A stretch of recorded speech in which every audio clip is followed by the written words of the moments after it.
નમસ્કાર, સૌને જય શ્રી રામ. આજે આપણે 2024ના પ્રથમ મહિલા વાર્તાલાપ માટે આપનું સ્વાગત છે. આજનું આપણું પુસ્તક બધાને જ રસ પડે એવું છે, જીવંત શિક્ષકોની શોધ. અને ક્યાંક ને ક્યાંક આપણા સ્મરણીય મહાદેવભાઈનું પણ સ્વપ્ન આ પુસ્તકના પ્રકારે જ જોડાયેલું હતું કે શિક્ષકો જે રૂટીન અભ્યાસક્રમ પૂરો કરવા પૂરતું નહીં, પરંતુ બાળકોને કેવી રીતે જીવંત બનાવી શકે, પોતે જીવંત રહીને શીખવી શકે. તો આ પુસ્તક સમયાતીત છે, કોઈ પણ સમયે એ પ્રસ્તુત હોય જ હોય. અને એને પ્રસ્તુત કરવા માટે આપણને એક એવા જ શિક્ષક પ્રાપ્ત થયા છે જેમને શ્રીમતી DIK કન્યા વિદ્યાલય ગણદેવીનો 28 વર્ષનો મનોવિજ્ઞાન ભણાવવાનો અનુભવ છે.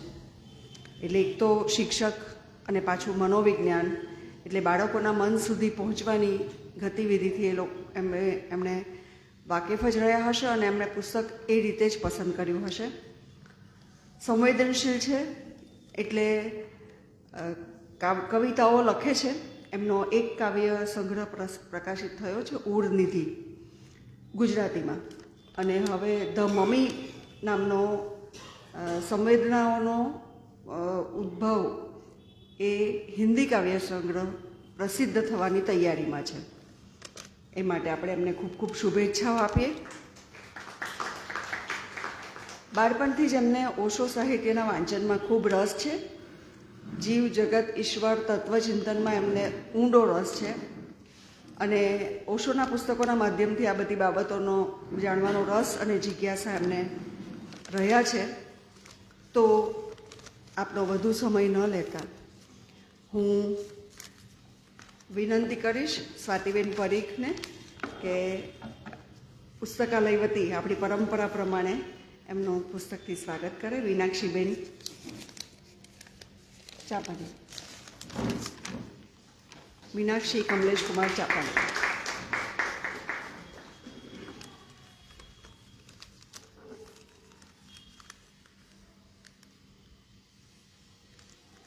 તો લેખક પોતાના સમયથી કદાચ એકાદ સદી પહેલાં જન્મેલા અને પુસ્તક સમયાતીત અને આજીવન શિક્ષક, લેખક, વાચક એવા મીનાક્ષીબેનને આપણે આ પુસ્તકની પ્રસ્તુતિ માટે આવકારીએ છીએ. આવો મીનાક્ષી.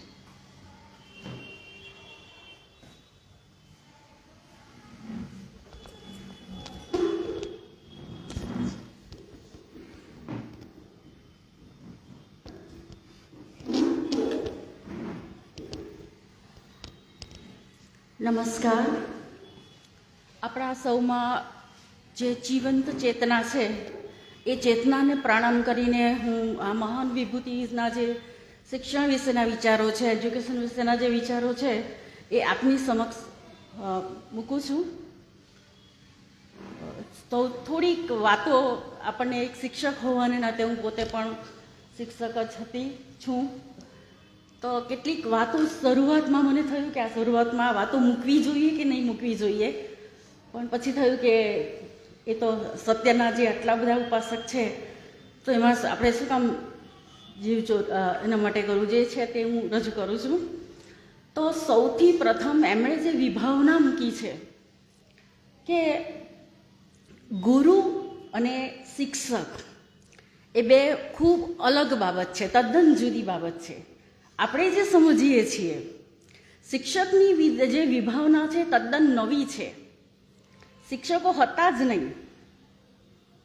જે આપણી જે પરંપરા પ્રમાણે જે જ્ઞાન અપાતું હતું તે ગુરુઓ દ્વારા અપાતું હતું, આપણે જોયું છે. તો એ જે ગુરુઓ જે જ્ઞાન આપતા હતા એ અને આજે જે તફાવત છે, ઘણા બધા એમણે કીધું છે કે ઘણા બધા શિક્ષકો ફરિયાદ કરે છે કે આજના વિદ્યાર્થીઓ ગુરુને માન, સન્માન, આદર આપતા નથી. તેનું કારણ શું? તો એના માટે એમણે કેટલીક વાતો રજૂ કરી છે કે પહેલો એક મુદ્દો તો એ છે કે બધાએ જ અત્યારે આપણે જે સાક્ષરતા કે બધાએ જ કેળવણી લેવી, એ જે ઔપચારિક શિક્ષણ છે બધાએ જ લેવું, એ અત્યારનો સિનારીઓ છે. થોડા સમય પહેલાં એટલે પ્રાચીન સમયની અંદર એક આખો એની અર્થવ્યવસ્થા એ પ્રકારની હતી અને મને ખૂબ ગમે છે. મારું વાણિજ્ય વ્યવસ્થાનું પહેલું જ પુસ્તકનું ટેક્સ્ટબુકનું પેજ છે કે આખી એક વ્યવસ્થા, જીવનની વ્યવસ્થા એ પ્રકારની હતી કે એક વસ્તુ વિનિમયની પ્રથા. બધા જ એવું કે બધા જ ભણીને નોકરી કરવા જાય એવું નહીં. કારીગર વર્ગ પોતાના જે તે ક્ષેત્રમાં ખૂબ નિપુણ હોય, એ લોકો જે કંઈ પ્રોડક્શન કરે તે શિક્ષકોને એના માટે એને સરકારની કે કોઈનું નિયંત્રણ નથી, કે એને કોઈ પૈસાની જરૂર નથી. પૈસા વગર ખૂબ સરસ સારી રીતે જીવાતું હતું વસ્તુ વિનિમયના લીધે. આજે જે સિનારીઓ છે, અત્યારે જે શિક્ષક છે, આપણી પાસે નિયત કરેલો અભ્યાસક્રમ છે અને એ મર્યાદામાં જ આપણે ભણાવવાનું છે. આજે આપણા જે અભ્યાસક્રમના પુસ્તકો કઈ રીતે તૈયાર થયા એ પ્રત્યક્ષ અનુભવ મને મળ્યો. હવે એનસીઆરટી જે કંઈ નક્કી કરે તે, ત્યાર પછી કોલેજના જે પ્રોફેસરો સ્કૂલના બાળકો માટે એ આખા પુસ્તકો તૈયાર કરે છે એની હું સાક્ષી રહી છું. એટલી વાત. હવે આના કારણે શું થાય કે શિક્ષકો કદાચ ઈચ્છે, હવે આખું એક કેન્દ્રીકરણ શેની પર છે કે ટકા, અને એટલું બધું ફુગાવો છે, જે નાણાંનો ફુગાવો ને એ પ્રકારનો ફુગાવો છે કે જે નહીં તમે જો કે તમે ના લાવો બાળકો પાસે જબરજસ્તી મા બાપ, શિક્ષકો બધા એને મારી મચડીને ગમે તેમ વધારે સ્કોર હાઈ જવો જોઈએ. તો એના કારણે શું થાય કે પેલું જે મોરલ એજ્યુકેશન, કે તમે જે શિક્ષક પોતાની સ્વતંત્રતાથી એ કાર્ય નહીં કરી શકે, એટલે શિક્ષણ આખું ગોખણિયું બની જાય. બીજું કે શિક્ષક અત્યાર સુધીનું જે નોલેજ છે, જ્ઞાન છે, એ એટલું જ અત્યારે જે ઝડપથી જ્ઞાનનો વિસ્ફોટ છે એ નહોતું, સ્થિર હતું. એટલે એક અને એની અંદર બીજું છે કે અત્યારે તમે ઘણી બધી પ્રાઇવેટ સ્કૂલોમાં, કોલેજોમાં જુઓ છો કે શિક્ષક અને વિદ્યાર્થી વચ્ચેનું જે એનું અંતર છે ઉંમરનું, એ ખૂબ ઓછું છે. આપણે જોયું કે ઋષિ પરંપરાની અંદર ખૂબ જે જીવનના તમામ અનુભવો પ્રાપ્ત કરીને પછી જે વિદ્યાર્થીઓ પાસે જાય ને, આમાં એક મુદ્દો મૂકેલો છે કે હંમેશા આદર ક્યારે જન્મે, તો એક ઊંચાઈ પર હોય, શિક્ષક એક ઊંચાઈ પર હોય એ ઉંમર અને અનુભવની, તો તે વખતે આદર જન્મે. આદર થોપવામાં નહીં આવે એને. આપણે એનાથી પ્રેમ, અને જુઓ કે જીવનના તમામ અનુભવથી સમૃદ્ધ હોય, એ પોતે પ્રેમમય હોય. એટલે અત્યારે જેવા પ્રશ્નો ઊભા થાય છે ને, ગેરશિસ્તના પ્રશ્નો ઊભા થાય કે ભાઈ ડિસિપ્લિન નથી ને આ તે, પણ પ્રેમ હોય, આદર હોય એટલે સ્વાભાવિકપણે જ આપણે કોની વાત માનીએ કે જેની પ્રત્યે પ્રેમ હોય, આદર હોય. એટલે એ જે અંતર હતું એના કારણે આવા બધા પ્રશ્નો ઓછા ઊભા થતા હશે. પણ આપણે જે અત્યારે સોશિયલ મીડિયામાં જોઈએ છે તે પ્રમાણે એટલા બધા પ્રશ્નો નહોતા જ. કેમ કે જેને ખાસ જિજ્ઞાસા હતી, જેને ખાસ ભણવું હતું, એ લોકો જ જતા હતા ઔપચારિક શિક્ષણમાં. બાકીનો કારીગર વર્ગ પોતાની રીતે એ પોતાનું જીવન નિર્વાહ પોતાના જે કાર્યમાં ક્ષેત્રમાં નિપુણ હોય એ રીતે ચલાવતા હતા. એટલે આખા એમની જે થિયરી છે એજ્યુકેશન, એમાં ઘણી બધી વાતો એવી છે, પણ મેં 2-3 મુદ્દા જ પકડેલા છે કે આપણું અત્યારે જે આખી એજ્યુકેશન સિસ્ટમની આપણે વાત કરવા જઈએ અને એના જે પ્રશ્નો છે, મા બાપ જે રીતે ફરિયાદ કરે છે, એ આટલી બધી મહેનત, એક આખું જીવન, આપણા બધાનું આખું જીવન એક જાણે બાળકોને ભણાવવા અને ઉછેરવા, એની પાછળ જ એટલી બધી માથાકૂટ છે કે આપણે આપણું આખું જીવન હોમી દેતા એવું લાગે છે બાળકો. અને દુઃખ તો ત્યારે થાય કે જ્યારે આપણી જે એટલી બધી સમૃદ્ધ તક્ષશિલા અને નાલંદા જેવી વિશ્વવિદ્યાલયો હતા, આખી દુનિયામાંથી આપણે ત્યાં ભણવા આવતા હતા, અને આજે સિનિયરો કેવો છે, બીજા દેશોની યુનિવર્સિટીઓ આપણા સ્ટુડન્ટ પર ચાલે છે. મા બાપ 40-50 લાખ રૂપિયા ખર્ચીને પોતાના કાળજાના ટુકડાને બહાર મોકલે છે.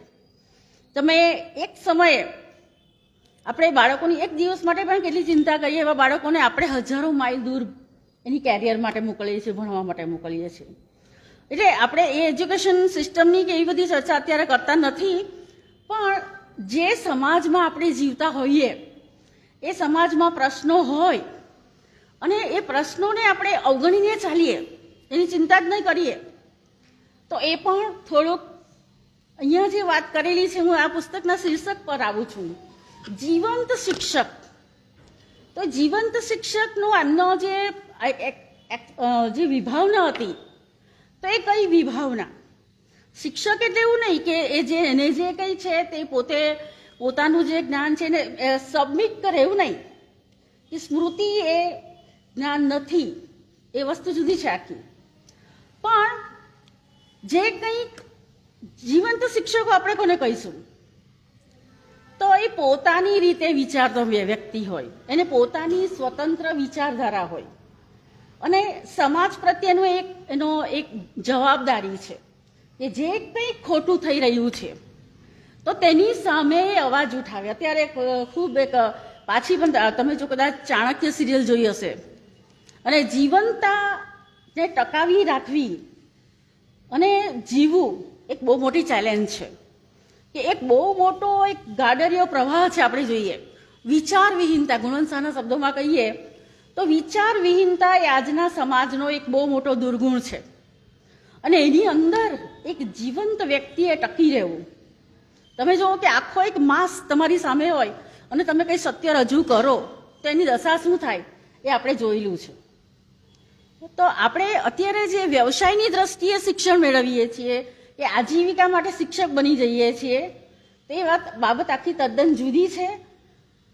પછી મને વિચાર આવ્યો કે જીવન શિક્ષકો આપણે ફક્ત સ્કૂલમાં કે કોલેજમાં નોકરી કરે એને જીવન શિક્ષકો નહીં કહી શકીએ, પણ જે લોકોએ આવું બધું કર્યા વગર, સ્કૂલમાં ગયા વગર, શાળામાં ગયા વગર જેમણે સમાજની જે કુરીતિઓ છે એની સામે અવાજ ઉઠાવેલો છે.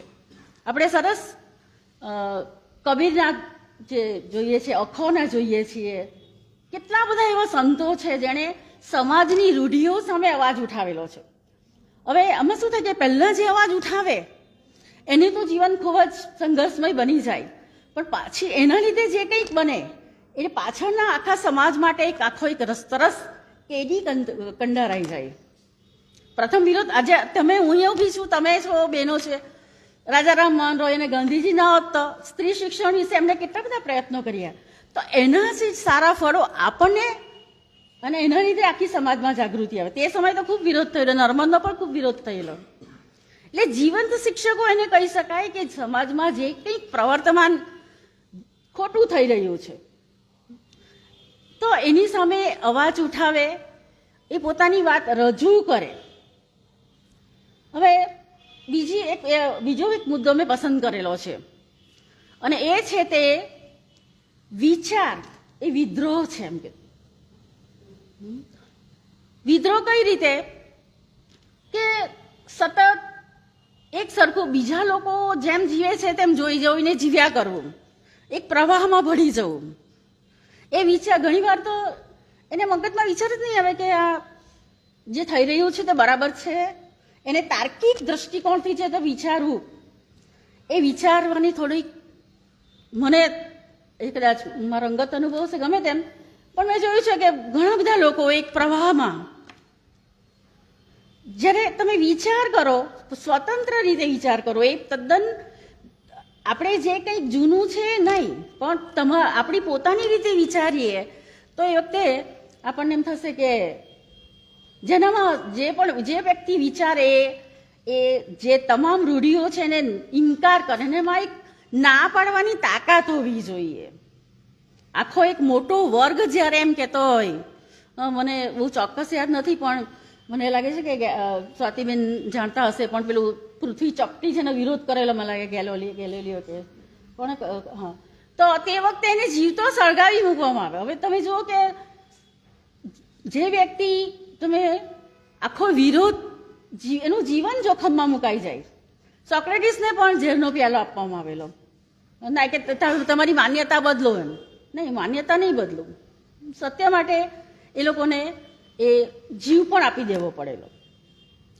આજે ખૂબ સરસ યુટ્યુબ પર ગઈકાલે ઓશોનો નિર્વાણ દિન હતો, 19મી જાન્યુઆરી 1990 કદાચ. તો એ વખતે એમણે એમના અંતિમ શબ્દોમાં કીધેલું છે કે હું હોઈશ જ તમારી સામે, કંઈ પણ પ્રશ્ન હશે તો, પણ તમે સત્યને સાથ આપજો. એટલી સરસ સ્ક્રિપ્ટ છે, આપણે એક ભાવવાહી રીતે એમણે રજૂ કરેલી છે. તો વિચાર એ વિદ્રોહ છે. જરાક એક મિનિટ.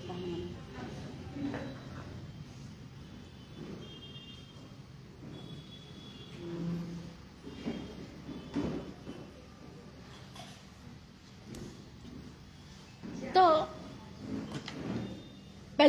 પહેલો જે આપણો મુદ્દો અગત્યનો હતો કે અત્યારે જે શિક્ષણના પ્રશ્નો છે, એ શિક્ષણના પ્રશ્નો એ આખા એક સ્ટ્રક્ચરના કારણે છે, એક માળખાના કારણે છે.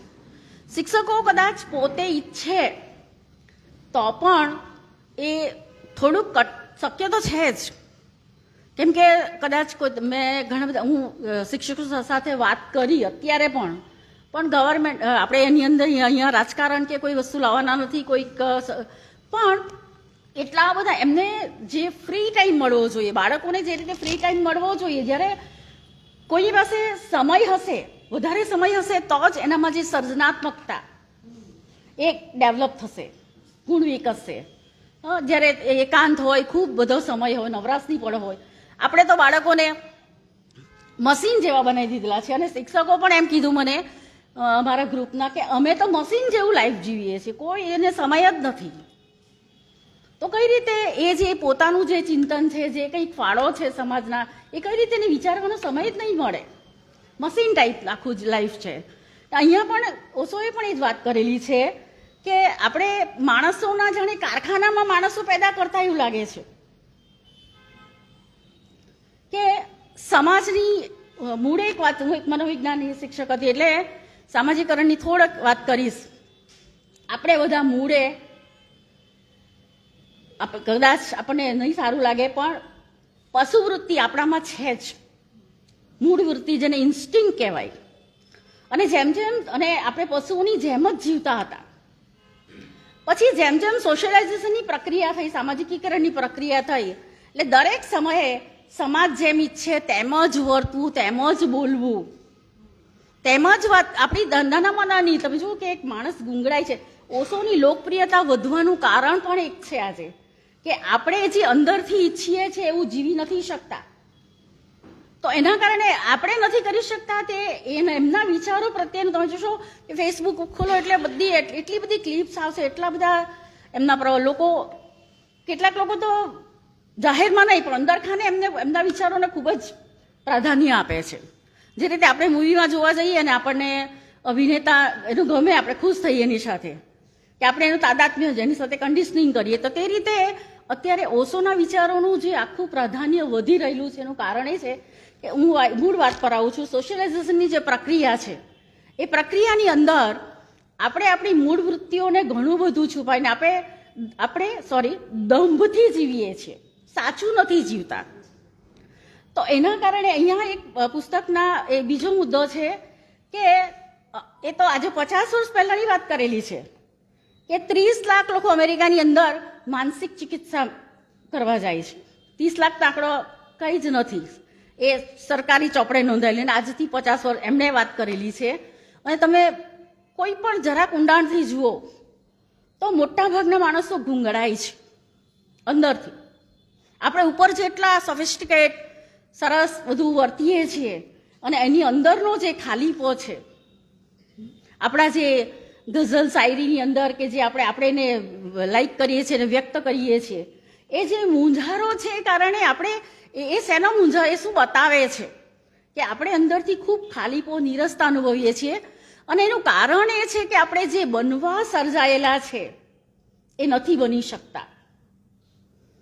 એટલે એમણે એવું વાત કરેલી છે કે પ્રાઇમરી જે શિક્ષક છે, મેં થોડો કોન્ટેક્ટ કરવા પ્રયત્ન કર્યો કે પ્રાઇમરી શિક્ષકો વધુ ને વધુ આવે, પણ થોડુંક કમ્યુનિકેશન નહીં થઈ શક્યું. પણ એમણે કીધું કે આપણે એક સ્ટેજ પાડેલા છે કે ભાઈ સૌથી વધારે સમાજમાં તો ભાઈ કોલેજના પ્રોફેસરો, ત્યાર પછી હાયર સેકન્ડરીના ટીચર્સ, ત્યાર પછી છેલ્લે નીચે પ્રાઇમરી આવે. પણ પ્રાઇમરી એ સૌથી વધારે અગત્યની બાબત છે. એમણે એક શબ્દ વાપરેલો છે કે બાળકનું જે એન્કાઉન્ટર છે એ સૌથી પહેલું એના શિક્ષક સાથે થાય છે. તો એ 4 વર્ષની અંદર એ બાળકને અને આખા એના જે કુટુંબ છે, એના શિક્ષકો છે, એને ખબર પડી જવી જોઈએ કે આ બાળકમાં કયા ગુણો છે. એમણે કીધું કે મનોવૈજ્ઞાનિકોને ત્યાં મૂકવા જોઈએ. અત્યારે હું એ આખું વાતાવરણમાં છું, બુદ્ધિઆંકને આખી વાત જે છે એમાં એટલું બધું વજૂદ નથી. જે પશ્ચિમની રીતે જે આઈક્યુ ટેસ્ટ એ બધું છે, એકચ્યુઅલી તો આપણે મા બાપ શિક્ષકો બાળકનું નિરીક્ષણ કરીએ તો તે વખતે આપણને ખબર પડી જાય કે એની અંદર કયા ગુણો છે. અને હવે એ ગુણોને એની જે સંભવિતતા પોટેન્શિયાલિટી છે એને પ્રગટ થવા આપણે વાતાવરણ જ આપવાનું છે. પણ આપણે કેવો સિનારીઓ છે કે બાળક ઘોડિયા પારણામાં હશે ને ત્યારથી મેરા રાજા બેટા ક્યાં બનેગા એ કોણ નક્કી કરે. અત્યારે આપણે પેલી મૂવી જોયું 3 ઇડિયટની અંદર. તો એક શું માણસ જે બનવા માંગે છે એ સમાજે નક્કી નથી કરવાનું, મા બાપે નક્કી નથી કરવાનું, પણ દરેક વ્યક્તિ એક જુદી સંભાવના લઈને આ પૃથ્વી પર આવે છે. જે રીતે આપણે દરેકની આંગળાની છાપ જુદી છે, એમ દરેક વ્યક્તિ વિશિષ્ટ છે. તો એની વિશિષ્ટતાને આપણે ઓળખવાની છે અને એને પાંગરવા માટેની સમાજે, મા બાપે, શિક્ષકે એને તક આપવાની છે. નહીં કે પછી આપણી મહત્વાકાંક્ષાઓ એના પર થોપવાની. આપણે નક્કી કરીએ છીએ અને પેલા બાળકને સ્કૂલે નથી જોયું, એને એટલું બધું ભારણ હોય છે, આપણે જાણીએ છીએ. અત્યારે મમ્મી એને જોઈએ છે તો બાપરે સર્જનાત્મકતા માટે પણ પ્રોજેક્ટ તૈયાર કરો, આ કરો, તે કરો. અત્યારે કોઈ એમના બાળકો નાના હશે તો બધું એને મમ્મી એવું કરે છે. અત્યારનો કન્સેપ્ટ સારો છે કે નવી જે શિક્ષણ નીતિ છે એનો થોડોક પરિચય છે મને. નવી શિક્ષણ નીતિ કે હવે એની જે ગોખણ પટ્ટીમાંથી મુક્ત કરો એ પોતે એક, પણ એની અંદર પણ તમે જુઓ છો કે જે એનો જે આખો કન્સેપ્ટ ક્લિયર હોવો જોઈએ કે શા માટે એવું થઈ રહ્યું છે. અત્યારે જ્યારે પરિવર્તનના સમયમાં પસાર થાય આપણે પાછું અનુકરણ કરીએ. એમણે પણ વાત કરેલી છે ઓશોએ કે આપણે પશ્ચિમનું અનુકરણ નથી કરવાનું, કેમ કે એ લોકોની સંસ્કૃતિ આપણી સંસ્કૃતિ જુદી છે. ઘણીવાર આપણે એમ કહીએ છીએ ને અત્યારે આખું શિક્ષણ નીતિ એ પ્રકારની છે કે ઇન્ટરનેશનલ લેવલે આપણે આખું એજ્યુકેશન એની સાથે કરવાનું છે. માધ્યમની પણ ઘણી બધી ચર્ચાઓ થાય છે, આપણે એની અત્યારે વાત નથી કરતા. પણ આ જે એક સિનારીઓ છે તેના કારણે બાળકને વિચારવાનો સમય નથી મળતો અને મા બાપો પણ આંધળું અનુકરણ કરે છે કે ભાઈ એને દરેક એક કલા. બીજી એક મુદ્દો છે કે કલા એ આપણા દરેકના વ્યક્તિના જીવનમાં કોઈ એક કલા એને શીખવવી જોઈએ બાળકને કે જેના કારણે પોતાના આવેશોને પ્રગટ કરી શકે. ધારો કે નૃત્ય કળા છે, પેઇન્ટિંગ છે, કંઈ પણ હશે, કાવ્ય લેખનની પ્રક્રિયા હશે, તો એના કારણે માણસના આવેશો પ્રગટ થાય અને જીવન કંઈક અર્થસભર લાગે. હવે બીજી એમણે એક વાત કરેલી છે પુસ્તકની અંદર કે મેસ્લોનો સ્વસાર્થકતાનો ટોચનો અનુભવ છે. એ ટોચનો અનુભવ જ્યારે વ્યક્તિ પ્રાપ્ત કરે ત્યારે એને એ સાર્થકતા લાગે.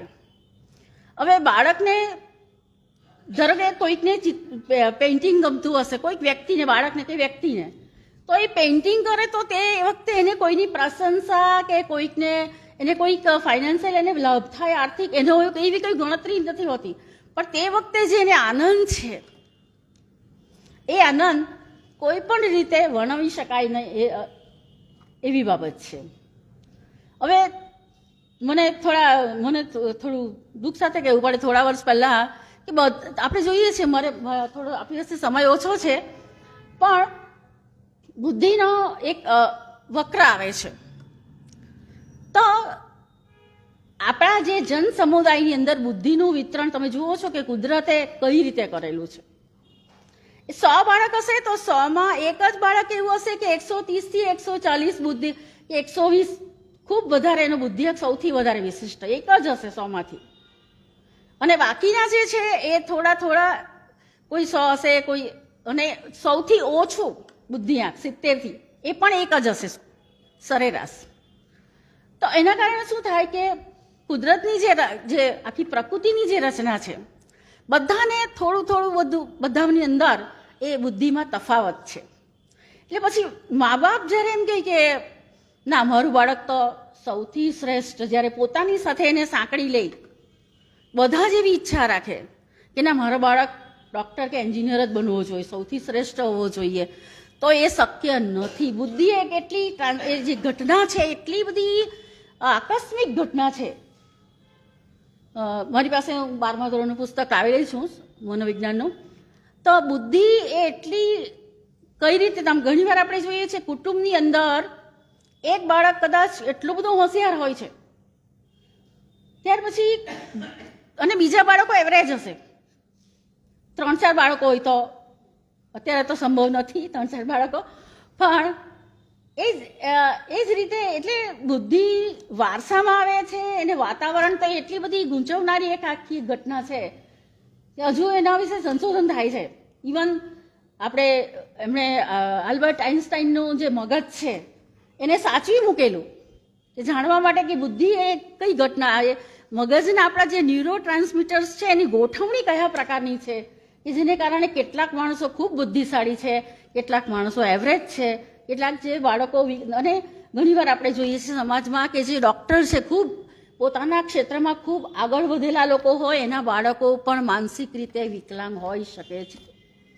એટલે આ જે ઘટના છે એ ઘણી બધી આકસ્મિક ઘટના છે. એટલે મા બાપ હોય, સમાજ હોય કે કોઈ પણ વ્યક્તિ હોય, એમણે એ બાળકો બુદ્ધિશાળી છે કે વિકલાંગ છે કે સામાન્ય છે એ પોતા સ્વીકાર કરવો જ પડે.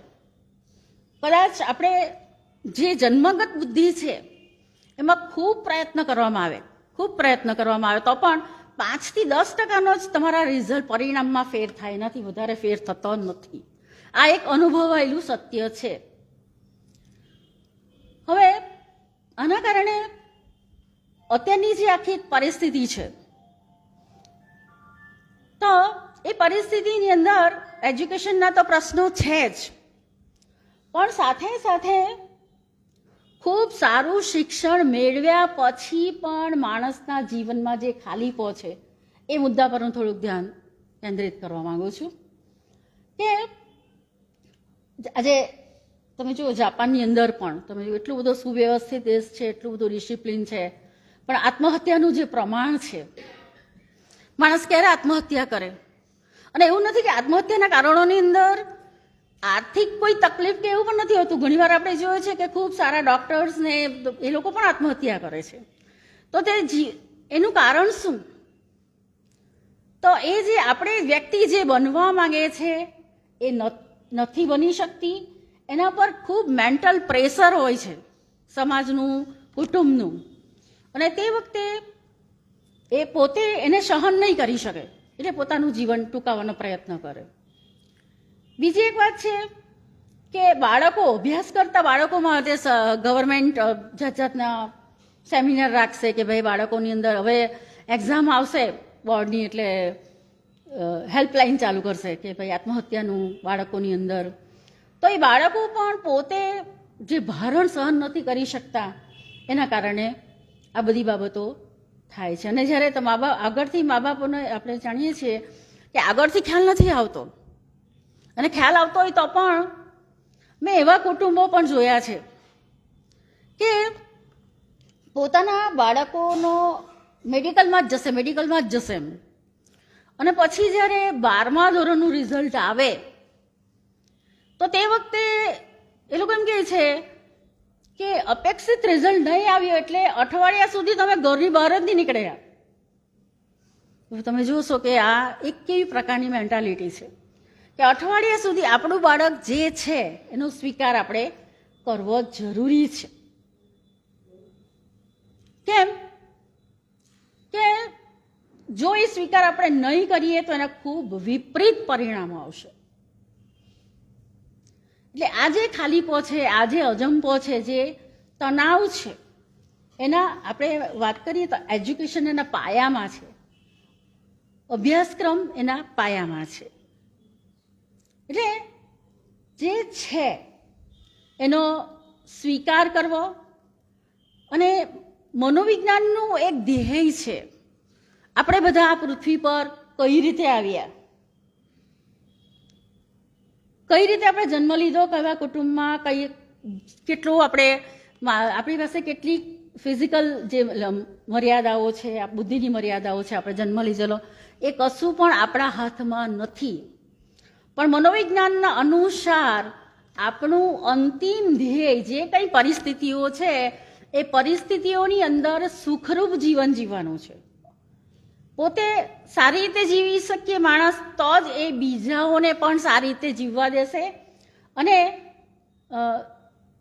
કેટલીક એવી બાબતો છે કે તમે ગમે એટલો પ્રયત્ન કરો. અંદર એક ખૂબ સરસ મેં લીટી દોરી છે, ખૂબ સરસ વિચારકે કીધેલું છે કે બધી જ્યારે એજ્યુકેશનના રિઝલ્ટ નથી સારા આવતા, ભણેલા વ્યક્તિનું જે કંઈક વર્તન છે સમાજ સતત એને જોયા કરતો હોય છે કે એજ્યુકેશનનો આ રિઝલ્ટ છે. વચમાં સૂચના શેઠ કરીને એક જે ખૂબ ટેલેન્ટેડ લેડી, એની લાઈફમાં જે આખો એક સોશિયલ મીડિયામાં આવ્યું તો તે વખતે કેટલાક લોકોએ બળાપો કર્યો કે આ શું એનું એજ્યુકેશન શું કામનું છે.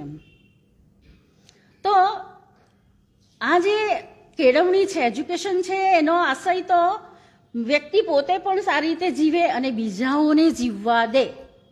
કેમ કે જો વ્યક્તિ પોતે સારી રીતે નહીં જીવતો હોય તો એ પોતાના આજુબાજુના આખા સર્કલની અંદર વિક્ષેપ ઉત્પન્ન કરે, અનુભવાયેલું સત્ય છે. મેં થોડા દિવસ પર જોયું કે હિટલરે ચિત્રકાર બનવું હતું, પણ એને ચિત્રકાર બાળપણમાં એની એ જે ઈચ્છા હતી એ સંતોષાયેલી નહીં. અને પછી જે કંઈક બન્યું કન્સન્ટ્રેશન કેમ્પની અંદર, જે હજારો લાખો માણસોએ પોતાના જીવ ગુમાવ્યા, તો એક વ્યક્તિની જે નિરાશા, એની ફ્રસ્ટ્રેશન છે એનું એ કદાચ પરિણામ છે. એ સોશિયલાઇઝેશનની પ્રક્રિયાની અંદર વ્યક્તિ એનું જે એજ્યુકેશન, એનો જે ઢાંચો છે એ જો એને સહાયરૂપ ન બને તો એના કેટલા બધા વિઘાતક પરિણામો આવી શકે એની એમણે વાત કરેલી છે. હું જ્યાં હવે આપણે સેશન ક્વેશ્ચનનું હોય મને કહેજો, ટાઈમ છે? હા, તો વાત કરીશ.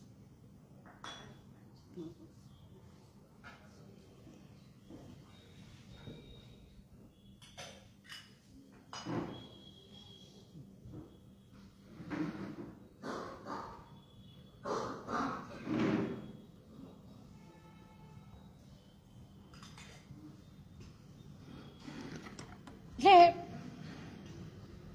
મૂળ પુસ્તક તો ઘણું બધું છે, મોટું, પણ આ એક નાનું એમાંના એક ભાગ તરીકે મેં પસંદ કરેલું છે.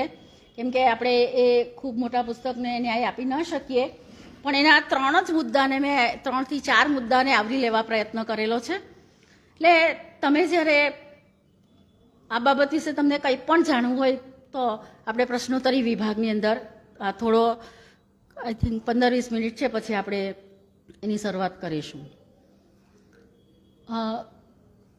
તો મૂળ વાત આવી શિક્ષકોની કે જે કંઈક આજની જે સમાજ વ્યવસ્થા છે, પ્રકારો છે, એની અંદર એજ્યુકેશન, શિક્ષણ, એની જે જીવંતતા છે, બધા જીવંતતા સમાપ્ત. ભાગ્યે જ એક એવા શિક્ષકો, હું શિક્ષણ જગતમાંથી આવી છું એટલે કહી શકું કે પોતાના સ્વતંત્ર વિચારો ધરાવતો વ્યક્તિ હોય. ઘણીવાર એવું હોય કે એવું જરૂર નથી કે ખૂબ ભણેલા હોય એમને સ્વતંત્ર વિચાર શક્તિ હોય. ઘણીવાર જે ઔપચારિક શિક્ષણ ઓછું હોય છતાં પણ એમના પોતાના વિચારો હોય. પણ એ એક ડરનો માહોલ છે કે મોટા એક માસની આગળ, એક મોટા સમુદાયની આગળ જ્યારે એ સ્વતંત્ર વિચારો રજૂ થાય તો એને માન્યતા નહીં મળે કે કદાચ લોકો વિરોધ કરે, પણ એના માટે તાકાત કેળવવી પડે. ધારો કે 100 કે 1000 કે લાખો માણસ પણ આપણાથી વિરુદ્ધ જતા હોય, પણ જે સત્ય છે એ સત્યને રજૂ કરવાની તાકાત આપણને જે આ પરમ વિભૂતિ છે, આપણે ખૂબ ગૌરવ સાથે કહી શકીએ કે ઓશોએ આપણા દેશની અંદર એ જન્મેલ વિભૂતિ હતી, થોડા સમય પહેલાં જ પાછા. તો એ તાકાત આપણે કેળવવી પડે અને એ તાકાત કદાચ એને માટે સહન કરવું પડે તો કરી શકાય. અને આપણે એક જાગૃત નાગરિક તરીકે આપણે પોતે જ્યારે શિક્ષકો પ્રાથમિક શિક્ષકો હોય કે આપણે જ્યારે આપણા કુટુંબનું બાળક હોય તો તે વખતે આપણામાં તો એટલી એક હોવી જોઈએ તત્પરતા કે એ બાળક આપણા થકી આ પૃથ્વી પર જેણે જન્મ લીધો છે એને ખૂબ સારું જીવન મળે અને એ સારી રીતે જીવી શકે એટલા માટે કોઈ પણ પ્રકારની એને જે પરંપરાવાદી જડવાદી જે વિચારધારાઓ એને થોપીએ નહીં, એનું જીવન એને સ્વતંત્ર રીતે એના વિચારો પ્રમાણે એ જે અનુભવો મેળવે એ અનુભવોના આધારે એણે શું કરવું છે એ જોઈ એ રીતે આપણે એને એક વિકસવાની તક આપવી જોઈએ. બીજી જે બાબત છે કે આપણે જેવું એજ્યુકેશન લઈએ તે પ્રમાણે આપણને જીવનની અંદર, અને એવું જરૂરી છે ઘણીવાર અત્યારે આપણે એ સમયમાં જન્મેલા છીએ. ઓછો એક આ મુદ્દો હું ચૂકી ગઈ, પણ એમણે વાત કરી કે આનંદ માટે ભણાવતા હતા. જે ગુરુ હતા એ પોતાના જીવનના અનુભવથી એકદમ પરિતૃપ્ત થઈ જતા હતા. આજે છે એજનો ગેપ છે એવું નહોતું, પણ જ્યારે આપણે કોઈક પ્રવૃત્તિ આનંદ માટે કરીએ તો એની ક્વોલિટી, એની ગુણવત્તા એકદમ જ ટોચ કક્ષાની હોવાની. ધારો કે આપણે એક છોડને પાણી પાઈએ, આપણે ગાર્ડનિંગ કરીએ ઘરની અંદર કે પ્રેમ કરીએ તો એ વખતે કઈ અપેક્ષા રાખીએ? આપણે જાણીએ છીએ કે ગાર્ડનિંગ કરતા હોઈએ કે પછી એ જે માણસ જ્યારે એની જીવનની અંતિમ અવસ્થાની અંદર, ગુરુપણાની અંદર એ જ્યારે જીવનના અનુભવથી પરિતૃપ્ત થઈ જાય ત્યારે એની કે પ્રેમમય અવસ્થા હોય છે. એ દરેકને પ્રેમ કરી શકે. શરૂઆતના પ્રેમમાં એક પ્રકારની આપણે ચોઇસીસ હોય કે ભાઈ આને જ પ્રેમ કરીએ, આને નહીં કરીએ, આ વ્યક્તિ ઘૃણા. પછી જીવનના અંતિમ સ્ટેજની છેલ્લા તબક્કાની અંદર એક એવો સ્ટેજ આવે કે આપણે આપણું આખું વર્તન પ્રેમમય, જેટલા પણ આપણી સામે જે પણ આવે ને આપણે પ્રેમથી આપણો એના પર પ્રેમ નિછાવર કરી શકીએ. તો ગુરુની અંદર એક લાક્ષણિકતા હતી કે ખૂબ અનુભવથી પરિતૃપ્ત હતા અને જીવન પાસે કોઈ અપેક્ષા નહીં, પણ પોતે જે મળ્યું છે, પોતે જે મેળવ્યું છે એને વહેંચવાનો આનંદ, અને વહેંચવાનો જે આનંદ છે એ માટે બાળકોને ભણાવતા હતા. એટલે એના કારણે પણ આદર અને માન સન્માન એ પ્રાપ્ત કરી શકતા હતા. હવે અત્યારે કેવું છે કે આપણે પૈસા લઈએ છીએ, તો પૈસા જરૂરી છે. આજનો શિક્ષક એવું કરી શકે કે ભાઈ હું તો અમારા આનંદ માટે બાળકોને ભણાવું, અને ઘણી વાર તો એવું થાય કે આપણે એનું કશું મૂલ્ય ના લઈએ તો એની કોઈ કિંમત પણ નથી હોતી. એટલે કેટલીક વાર એટલા માટે પણ એટલે વહેંચવાની જે વૃત્તિ છે એ વહેંચવાની વૃત્તિથી એ પ્રેમમય આખી જે ઘટના હતી એ ખૂબ સરસ રીતે, અને જેમને ઈચ્છા હતી, જેમને ખૂબ તીવ્ર જિજ્ઞાસા હતી, બાળકો પણ એવા જિજ્ઞાસા વૃત્તિવાળા એ જેમને ખાસ ભણવું હતું. આપણે નચિકેતાનો પ્રસંગ ખબર છે, યમ સુધી પહોંચી જાય છે અને જ્યારે જીવ જગતને ઈશ્વર વિશે જાણવું હતું, મૃત્યુનું રહસ્ય જાણવું હતું, તો નચિકેતા સુધી યમ સુધી પહોંચી જાય છે. તો એવી જિજ્ઞાસા વૃત્તિવાળા લોકો અને જેને ખાસ ભણવું હતું ને કે બધા જ આપણે પેલું એક અનુકરણ કરી દીધું પશ્ચિમનું કે ના બસ સાક્ષરતા દર 100 બધા જ ભણવા જોઈએ, બધા જ ભણવા જોઈએ.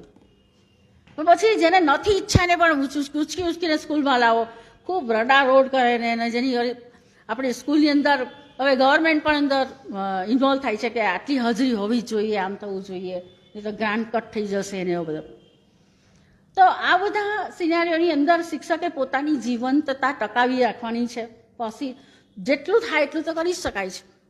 આપણે કોઈ એવી આઈડિયોલોજી કે એવું રજૂ નથી કરતા, પણ જીવંતતા જાળવી રાખવી એ ખૂબ મુશ્કેલ કામ છે, છતાં શક્ય છે.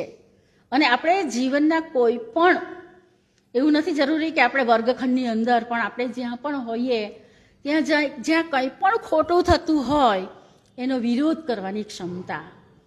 અહીંયા પેલા મુદ્દા પર આવીએ છીએ, વિચાર એ વિદ્રોહ છે. વિદ્રોહ કોણ કરી શકે? જે વિચારી શકે તે. બાકી સવારે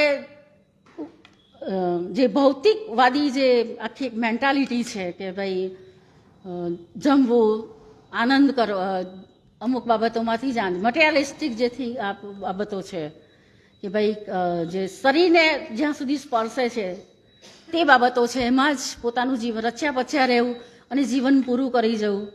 અને બીજી એક બાબત છે કે જે લોકોએ આવું કર્યું છે એમણે જ સમાજને કંઈ આપ્યું છે. તે સમયે તો કદાચ એનો વિરોધ થાય, એને કદાચ તમે ઓશોના બાબત આપણે જાણીએ છીએ, આખી દુનિયાના લોકો કોઈ એમને સ્વીકાર રાખવા માટે તૈયાર નહોતું. કેટલી કેવી મનોદશા છે, છતાં કેટલાક લોકો એમની સાથે જોડાયા. અને એના જે એના પરિણામો પછીના સમાજને, આખી દુનિયા આજે આખી દુનિયાના એમના શિષ્યો પથરાયેલા છે આખી દુનિયાની અંદર. અને થોડી વાત કરી, અત્યારે થોડો સમય પહેલાં મારે કેનેડા જવાનું થયું, તો ત્યાં ઓશોને કઈ દ્રષ્ટિએ જોઈએ છે કે જે હવે ઘણા બધા કોર્પોરેટ જે નોકરીઓ છે એની અંદર કે લોકોને પોતાની પાસે કઈ રીતે આકર્ષવાય, એમની પાસે શું હતું એવું કે લોકો એમની સાથે આટલા બધા ટેલેન્ટેડ અને એમની સાથે જોડાયેલા જે લોકો હતા તે કંઈ સામાન્ય લોકો નહીં હતા. દુનિયાના ટોચ કક્ષાના માણસો હતા એમની સાથે જોડાયેલા. તો એમની પાસે શું એવું હતું કે જેના કારણે એની સાથે એ સામાન્ય કામ કરતા હતા પુનાની અંદર, ઓરેગોનની અંદર, કે ભાઈ ખેતીવાડી કરવાનું, ને એમણે પોતાની આખી જે વ્યક્તિત્વ હતું એનું એ સમર્પિત કરી દીધું. તો એમનામાં શું હતું તે મારા જે રિલેટિવ હતા એમની સાથે ડિસ્કસ થયું. તો એ માટે પણ લોકો એમને કે એ સત્યની તાકાત હતી. બધાને એ સત્યને એ પ્રમાણે જીવવાનું હતું અને એના કારણે એની પાછળ ઘણા બધા લોકો જોડાયેલા હતા. હજુ હવે જેમ જેમ વિચારની જીવંતતા વધતી જશે, હવે લોકોનું જે થોડુંક એજ્યુકેશનના કંઈક માઠા પરિણામો જ મેળવ્યા નથી. આપણે ખૂબ સરસ એ બધી સુવિધાઓ ભોગવીએ છીએ, એમાં અત્યારનું એજ્યુકેશન પણ એટલું જ આપણને ફાયદાકારક નીવડેલું છે. એવું નથી કે એજ્યુકેશન આપણે પણ એની અંદર જે મોરાલિટી, નૈતિક શિક્ષણ છે, આપણે ભૌતિક રીતે ખૂબ આગળ વધી ગઈ, આખી દુનિયા ખૂબ આગળ વધી ગઈ, પણ જે જીવન કેમ જીવવું, પોતાની જાતની ઓળખ, આપણા આખા જે સૃષ્ટિનો મહારાસ ચાલી રહેલો છે એની અંદર આપણું શું પ્રદાન છે, આપણી શું ભૂમિકા છે, એને ઓળખી શકતા નથી, એને જાણી શકતા નથી. તો એના કારણે જે ખાલીપો પેદા થાય છે. આપણે પદાર્થ વિશે ખૂબ જાણીએ છીએ, આજુબાજુ દુનિયા વિશે જાણીએ છીએ, બધું જ જાણીએ છીએ, પણ આટલા મોટા જે બ્રહ્માંડની અંદર આપણે કઈ રીતે જીવવું એ નથી આપણે પોતે શીખી શકતા કે નથી આપણા બાળકોને આપણે શીખવી શકતા. અને એના કારણે આ બધા પ્રશ્નો પેદા થાય છે. એટલે એજ્યુકેશન સાથે આ જે નૈતિક શિક્ષણ, જે પહેલાંના સમયમાં જે સાદાઈ અને ગુરુને જોઈને જે પ્રકારનું જીવન પદ્ધતિ બાળકો અપનાવતા હતા ગુરુકુળની અંદર, એની થોડીક આ બધી તકલીફો થઈ છે. એટલે આપણો જે મુદ્દો છે કે કઈ રીતે જીવન સારી રીતે જીવવું જોઈએ અને એ આપણી બીજી પેઢી છે એને પણ એમાં સંક્રમિત કરવું જોઈએ. નહીં કે અત્યારે એમણે એક બીજી વાત કરેલી છે કે સ્મૃતિ એ બુદ્ધિ છે, બુદ્ધિનું લક્ષણ નથી. અને જાણીએ છીએ આપણે, એમણે વાત કરેલી કે ભવિષ્યમાં એમણે જ્યારે વાત કરી હશે તો 50 વર્ષ પહેલાં વાત કરી હશે કે એક નાનું હાથમાં કંઈક એવું ડિવાઇસ હશે કે જેની અંદર બધી તમે જે જુઓ તે મળે છે ને. અત્યારે આપણે જાણીએ છીએ આપણા હાથમાં શું છે તે. આપણે હવે એવું બધું યાદ રાખવાની જરૂર નથી કે પેલું સ્થળ ક્યાં આવ્યું, કે આ શું છે કે નહીં.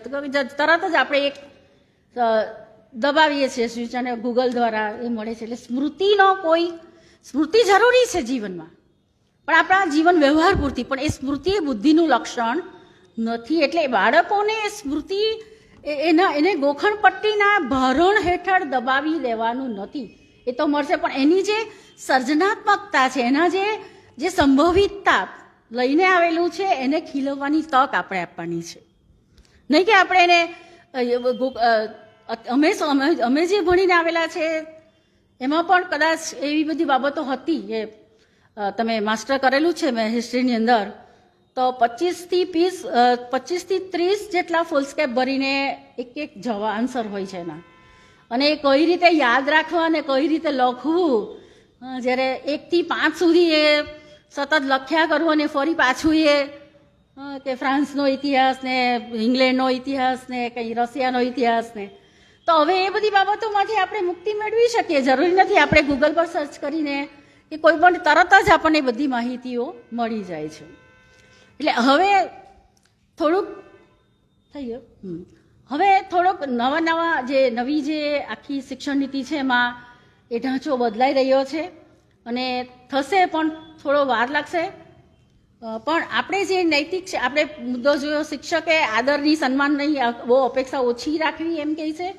સેકન્ડ થિંગ, જે ખાલીપો છે એના માટે જીવનનું જે નૈતિક શિક્ષણ છે એનું ધ્યાન રાખવું, અને પ્રાઇમરી એજ્યુકેશન, એ 3 મુદ્દા માટે મેં થોડો વિચાર કરેલો છે કે પ્રાઇમરી એજ્યુકેશન એ વધારે ટેલેન્ટેડ માણસોના હાથમાં હોવું જોઈએ. હા, તો આપણે વધારે ચર્ચા કરવી, કંઈ જાણવું હોય તો પ્રશ્નોત્તરીનો.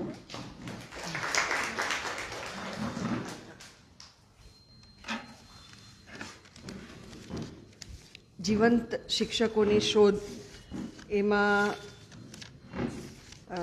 ખૂબ સંક્ષિપ્તનું આ પુસ્તક છે અને એમાં એમણે કહ્યું કે આજે જે શિક્ષક અને વિદ્યાર્થીઓમાં જે ફરક પડે છે તેના કરતાં પહેલાં વધારે પડતો, કારણ કે બધું જ જ્ઞાન અનુભવથી ઉપલબ્ધ હતું, જ્ઞાન સ્થિર હતું, તેથી શિક્ષક આશ્વસ્ત હતો. પણ ભવિષ્યના શિક્ષકે આદરના ખ્યાલને છોડીને પ્રેમના ખ્યાલ પર આવવું પડશે. આ જ આપણા મહાદેવભાઈ અને જયપ્રકાશભાઈના પણ આપણે ઓએસિસમાં પણ આ જ વાત કરી હતી કે એક વખત અનકન્ડિશનલ લવ હોય તો બાળક આપમેળે આપણને આદર આપે જ. અને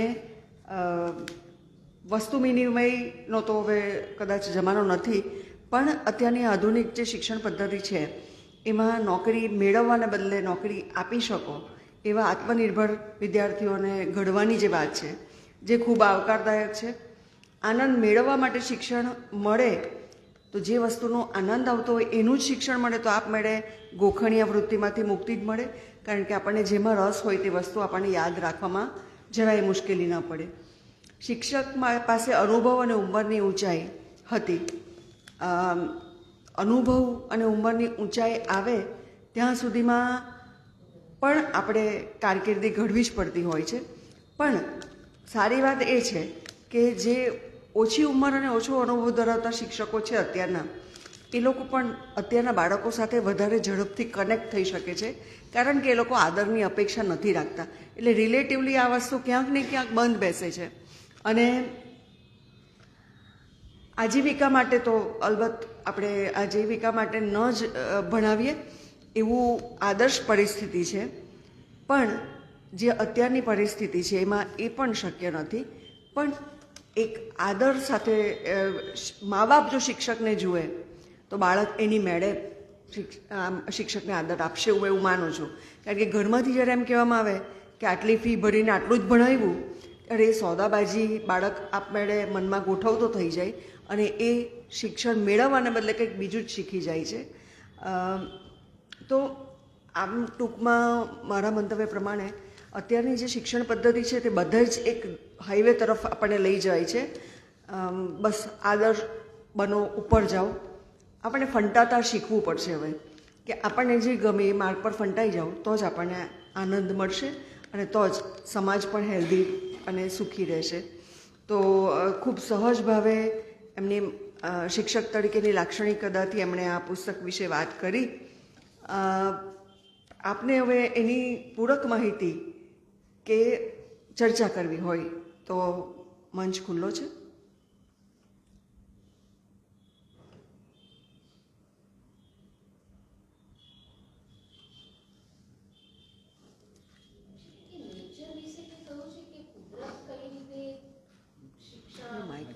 પેલું આપણને જીવંત શિક્ષક, કારણ કે પ્રકૃતિ જેવો ફોટો શિક્ષક કોઈ નથી. પ્રકૃતિ વિશે કંઈ કહ્યું છે એમને આપો. એની મોટી બુકમાં હોય કે પ્રકૃતિ આપણને લાઈફ પહેલી શીખવે નથી ને આમાં.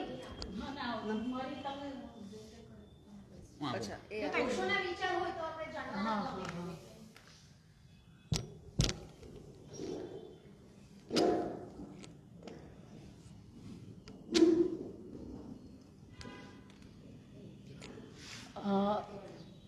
પ્રકૃતિની જો આપણે વાત કરીએ તો મેં કેટલાક મહાપુરુષોના જીવન વિશે વાંચેલું છે.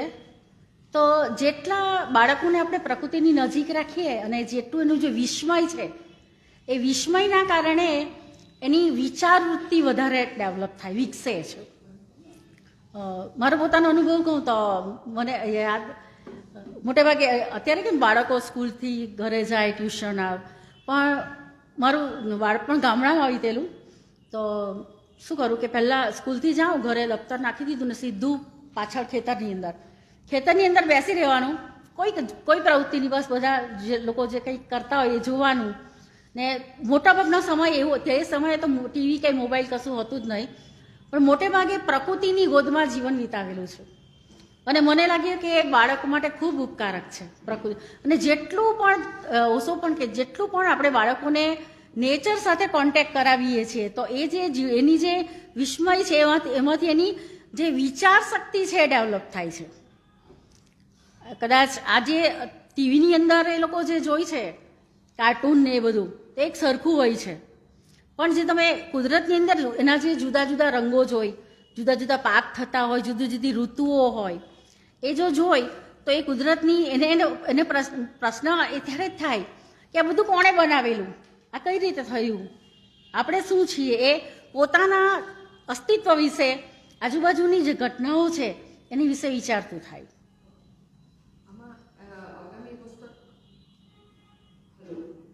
અગાઉની પુસ્તક એ રીતે આપેલું છે કે જો તમે ધ્યાનથી જોશો તો અસ્તિત્વનો કાર્યક્રમ, ફળો, ઝરણા, વૃક્ષો, પશુ પક્ષી વિનમ્રતા શીખે છે, નિરહંકારિતા શીખે છે.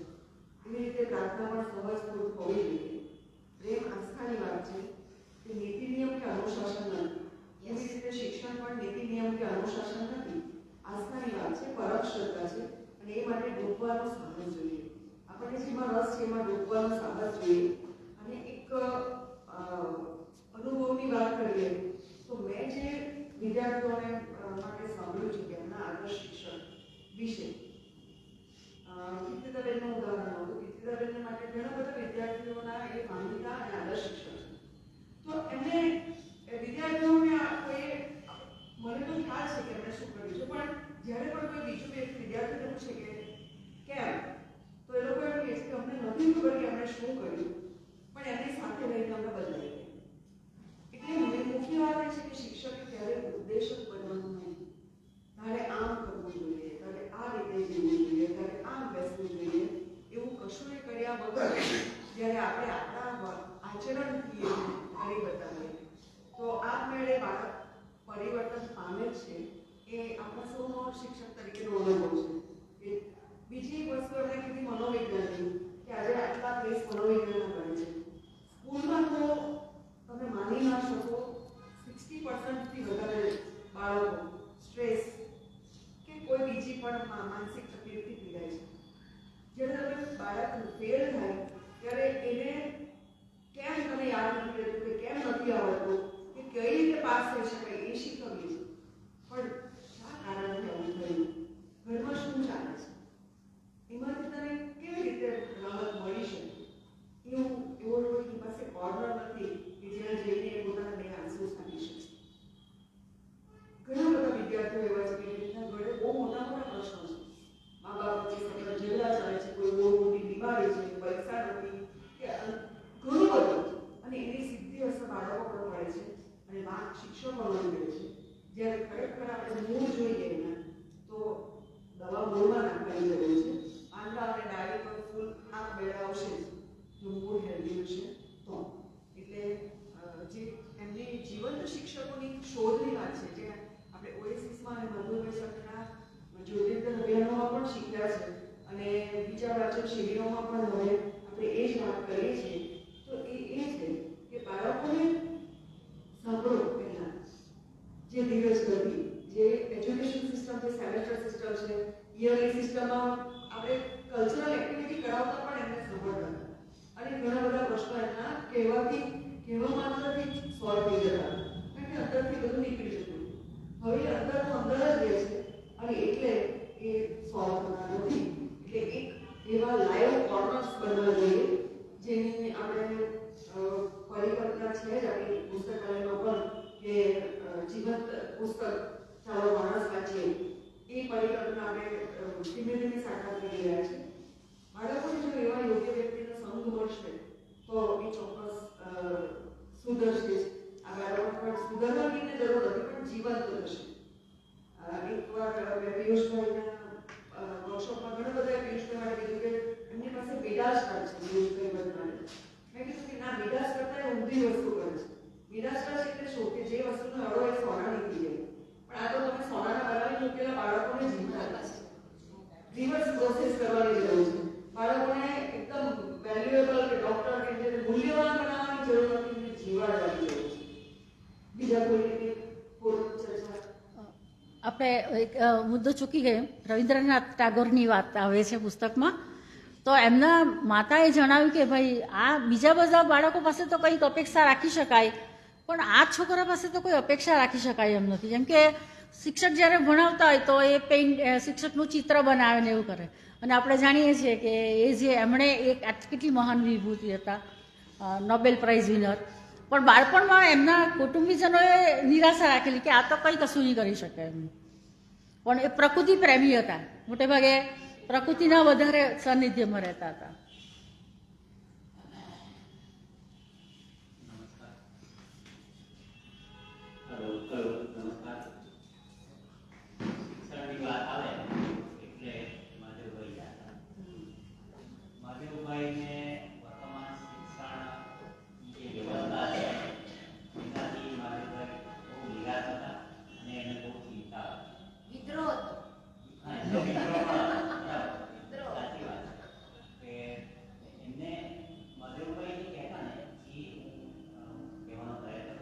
મધુભાઈ કાયમ કહેતા કે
ગુટકા પાના મંગાવ્યા, આમ કરીને તગાર ઊંધું પાડ્યું અને આખા બાગમાં પવનથી એ બધા ઉડવા માંડ્યા. અને ઓશો ત્યાં લખે છે કે તારો બાગ અત્યાર સુધી જીવંત નહોતો, હવે આમાં જીવન આવ્યું છે. એટલે માત્ર શિક્ષણ તો જીવન હોવો જ જોઈએ દીકરા, પણ તમારું જીવન પણ જીવન હોવું જોઈએ. આ બહુ મહત્વની વાત છે કે તમારું જીવન, એને આવી વાત કરી કે તારો રાજા અત્યાર સુધી તારો રાય બાગ હતો, એકદમ સુખો હતો, હવે આમાં જીવન આવ્યું છે. પાંદડા ઉડવા માંડ્યા, પવન આવવા માંડ્યા, જો તને બી પવનનો અનુભવ થાય છે. એટલે આવી જીવંતતાની વાત છે કે આવું જીવન જ્યારે જીવાય તો શિક્ષકનું આવું જીવન જીવે, વિદ્યાર્થીનું દરેકનું જીવન જીવંત રહે એવી આપ સૌને શુભેચ્છા. ઓકે, હા લઈશું. ઓશો તો વાર્તાના માણસ હતા. બહુ સરસ મૂકે છે. શિક્ષક જીવન તે વાત જુદી, પણ શિક્ષણ પોતે જીવન છે. શિક્ષણ જેનાથી આપણે શીખીએ એ શિક્ષણ. એટલે સમાજમાંથી આપણે ઘણું બધું શીખીએ છીએ અને સમાજ જીવંત છે. એટલે પહેલા શિક્ષણ જીવંત અને શિક્ષક ત્યાર પછી હું એવું માનું છું. અને બંગલા સરકાર થઈ ગઈ છે શિક્ષક એવું બતાવું જે શીખતા જઈએ છીએ ને બધું જીવંતતા નથી, કઈ નિષ્ક્રિયતામાંથી આપણે અથવા તો મૂર્ખતામાંથી આપણે શીખીએ એવું નથી. જે અનુભવો થાય છે એ મોટે ભાગે જીવંત થાય છે, વાસ્તવિક થાય છે અને એટલે આપણે બધા એને સ્વીકાર કરીએ છીએ. એટલે શિક્ષણ પોતે જ જીવંત પ્રક્રિયા છે. એટલે એવું નથી કે એક મગજમાંથી ડેટા ટ્રાન્સફર કરીને તમે બીજા બ્રેઇનની અંદર, એવી પ્રક્રિયા નથી. શિક્ષણ એ વિચાર, અને ખરેખર સાચું શિક્ષણ એ છે કે માણસને વિચારતા શીખવે. એ બહુ સાચી વાત છે કે ખાલી ભાષાને ભણવાની પ્રક્રિયા નથી, જીવનથી જીવન બદલાવાની પ્રક્રિયા છે. અને એ શક્ય બનશે. નવી શિક્ષણ નીતિ માટે અત્યારે જે વાત છે તે એટલી બધી સમય અત્યારે બિફોર ટાઈમ એમ કહી શકીએ કે 3 વર્ષ મારા ખ્યાલથી ઓછા જશે. પછી આપણે એ મુક્ત શિક્ષણની જે કલ્પના છે એ પ્રમાણે આપણે અનુકરણ કરી શકીશું. એનું અત્યારે શું છે કે દિશાહીન થઈ ગઈ. આપણે કહીએ કે ના બીકોમની ડિગ્રી તાર કઈ જરૂર નથી, બીએસસી ડિગ્રીની કઈ જરૂર નથી, તો આપણે શું કરશું? પછી બધાને કંઈક હિસ્ટ્રી કામ કે પ્લમ્બિંગ કામ કંઈક આવડતું હોય એવું જરૂરી નથી. એટલા કહેવાય છે કે તમને કશું જ નથી આવડતું, તો એ લોકો શું કરશે? એટલે ઢાંચો જે બનાવેલો છે ને થોડોક આપણે બદલી ગયા છે. એમણે કીધું તેમ બીજા દેશના ઇતિહાસને બદલે આપણા દેશનો ઇતિહાસ પણ આવી ગયો છે. આપણી સંસ્કૃતિનો અભ્યાસ કોલેજોમાં સાયન્સના વિદ્યાર્થીઓ પણ કરી રહ્યા છે અને એટલી ગહન અભ્યાસ કરી રહ્યા છે કે કદાચ શિક્ષકોએ પણ પહેલા એ ભણવું પડે છે અને પછી એનો વિદ્યાર્થીઓ આગળ પણ કરી રહ્યા છે. ખૂબ મહેનત થઈ રહી છે. કોલેજના વિદ્યાર્થીઓ માટે તમે જે બે નોટની વાત કરી, કોલેજના વિદ્યાર્થીઓ માટે 2 વર્ગ પડી રહ્યા છે. એક વર્ગ એવો છે કે જે 2 નોટ લઈને એમને કીધું કે 2 લેક્ચર ભણીને આવી જાય છે. બીજો વર્ગ એવો છે કે જે દાખલા તરીકે અમારી બીએસસીની સ્કૂલમાં કોઈ કોલેજમાં કોઈ 2 નોટ ભણી લઈને તો જઈ નહીં શકે. એ લોકો આખી બેગ ભરીને જાય છે. ખાલી 10 મિનિટની રિસેસ મળે છે સવારે 9 થી સાંજે 4, મિનિમમ 4. પાછી 6 પણ લાગે તો જરા અડધો કલાકની રિસેસ વધારે લોકો જાતે લઈ લેવા જોઈએ. તો એવું જ મેડિકલમાં છે, એવું જ એન્જિનિયરિંગ, બધે વર્ગ પડી ગયા છે. બીજી મહેનત કરે છે, ખૂબ મહેનત કરે છે, એ નથી કરતા, બિલકુલ નથી કરતા. તો હમણાં જ્યારે નેહરુ યુવા કેન્દ્રમાં એક બાળકીએ મને કહ્યું કે અમે બીકોમમાં છે તો એનો અર્થ શું કે અમે કશું નહીં કરી શકીએ? તો અમને કોણ કહેશે કે તમે બીકોમ પછી આ બધું કરી શકો છો? એવું અમને કોણ કહેશે? અમને કોઈ કહેતું જ નથી કે તમને કશું નહીં મળ્યું એટલે બીકોમ આવી ગયું. તો આજની જે યુવા પેઢીની જે મૂંઝવણો છે એના માટે પણ એમણે યાસ્મીને બહુ સારી વાત કરી, બધાએ બહુ સારી વાત કરી કે બિલકુલ જે બીબાડા શિક્ષકો છે એના પર આધારની જરૂર નથી, કારણ કે શિક્ષકો બીજું ઘણું બધું કામ કરી રહ્યા છે, એ આપણે બધાને ખબર છે. પણ શિક્ષકોની મદદ કરવા ઈચ્છતા હોય એ બધા આવી કોલેજોમાં જઈને કે ભાઈ તમે બીકોમમાં છો તો આ કરી શકો, બીએમાં છો આ કરી શકો, તમે ચિંતામાં છો તો તમે આ કરી શકો. તમારો સમય આપો, જે મા બાપ નથી આપતા, જે શિક્ષકો નથી આપી શકતા, એ તમે તમારો સમય જ્યાં તક મળે.